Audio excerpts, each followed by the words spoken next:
Beritakanlah firman, siap sedialah baik atau tidak baik waktunya.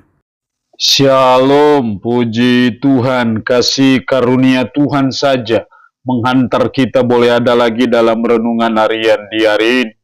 Firman Allah yang menjadi perenungan kita bersama di hari ini saya ambil dari Kolose pasal 1 ayat 3 sampai dengan ayatnya yang ke-6.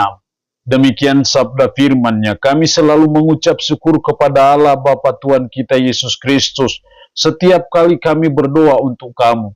Karena kami telah mendengar tentang iman-Mu dalam Kristus Yesus dan tentang kasih-Mu terhadap semua orang kudus, oleh karena pengharapan yang disediakan bagi kamu di sorga.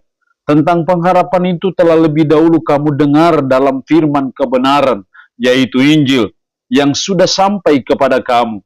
Injil itu berbuah dan berkembang di seluruh dunia. Demikian juga di antara kamu sejak waktu kamu mendengarnya, dan mengenal kasih karunia Allah dengan sebenarnya. Demikian kebenaran firman-Nya hari ini yang intinya mengajar dan menasihati kita buah dari perkembangan Injil. Apa sesungguhnya yang menjadi parameter, apa sesungguhnya yang menjadi indikator dari adanya buah dari perkembangan Injil? Kalau Injil itu berkembang, buahnya apa, parameternya seperti apa, itu yang menjadi perenungan kita bersama dari Kolose pasal 1 ayat 3 sampai dengan ayatnya yang ke-6. Buah perkembangan Injil dalam kitab Kolose inilah yang membuat Paulus berkata dalam ayat 3, kami selalu mengucap syukur kepada Allah, Bapa Tuhan kita Yesus Kristus, setiap kali kami berdoa untuk kamu. Karena ada buah dari perkembangan Injil. Makanya dalam ayat 6, yang sudah sampai kepada kamu. Injil itu berbuah dan berkembang di seluruh dunia, termasuk di jemaat Kolose pada waktu itu. Lalu apakah buah dari perkembangan Injil itu? Apa parameternya? Yang pertama dalam ayatnya yang ketiga, ayatnya yang keempat, karena kami telah mendengar tentang iman-Mu dalam Kristus Yesus. Jadi hal yang pertama yang menjadi buah dari perkembangan Injil adalah ketika umat memiliki iman kepada Yesus Kristus. Jadi memiliki iman kepada Yesus Kristuslah yang menjadi salah satu parameter buah dari perkembangan Injil. Jadi perkembangan Injil bukan dilihat dari seberapa banyak orang yang beragama Kristen. Karena apa? Orang yang beragama Kristen belum tentu beriman kepada Yesus Kristus. Jadi perkembangan Injil dilihat dari sejauh mana orang bertumbuh, orang itu memiliki iman kepada Yesus Kristus. Itu yang sangat penting dalam hidup kita sebagai umat, sebagai orang percaya. Karena itu pemberitaan Injil kita terus berusaha supaya orang itu bisa percaya dan beriman sungguh kepada Yesus Kristus. Karena iman kepada Yesus Kristuslah salah satu buah dari perkembangan Injil. Tanpa iman kepada Yesus Kristus itu artinya bahwa tidak ada buah dari perkembangan Injil itu. Jadi sangat penting iman kepada Yesus Kristus, dan itulah yang membuat Paulus bersyukur kepada jemaat yang ada di Kolose, yang menunjukkan bahwa ada buah dari perkembangan Injil yang dia laksanakan di Kolose, dan itu yang membuat orang akhirnya beriman kepada Kristus, dan itu yang dia patut syukuri. Yang kedua, buah dari perkembangan Injil dalam ayatnya yang keempat, karena kami telah mendengar tentang iman-Mu dalam Kristus Yesus dan tentang kasih-Mu terhadap semua orang kudus. Dan tentang kasih-Mu terhadap semua orang kudus. Ini juga yang disyukuri oleh Paulus di jemaat Kolose, karena mereka bukan hanya beriman kepada Yesus Kristus, tapi juga mereka memiliki kasih terhadap semua orang kudus. Hal ini yang saya lihat buah dari perkembangan Injil. Yang kedua adalah memiliki kasih. Jadi Injil itu berbuah, berkembang ketika kita sebagai umat itu memiliki kasih terhadap semua orang kudus. Memiliki kasih terhadap semua orang kudus, bukan terhadap orang-orang tertentu, bukan hanya terhadap suku tertentu atau daerah tertentu, tetapi terhadap semua orang kudus, siapapun dia, apapun dia, dan bagaimanapun dia. Jadi ketika kita memiliki kasih terhadap semua orang kudus, tanpa pandang apa sukunya, tanpa pandang siapa dia, apa dia, dan bagaimana dia, itu menunjukkan bahwa buah dari perkembangan Injil. Tapi ketika kita tidak memiliki kasih terhadap semua orang kudus, kita hidup diwarnai dengan benci, dendam, iri, sakit hati terhadap sesama, terhadap orang lain, itu bertanda bahwa buah dari perkembangan Injil itu tidak ada.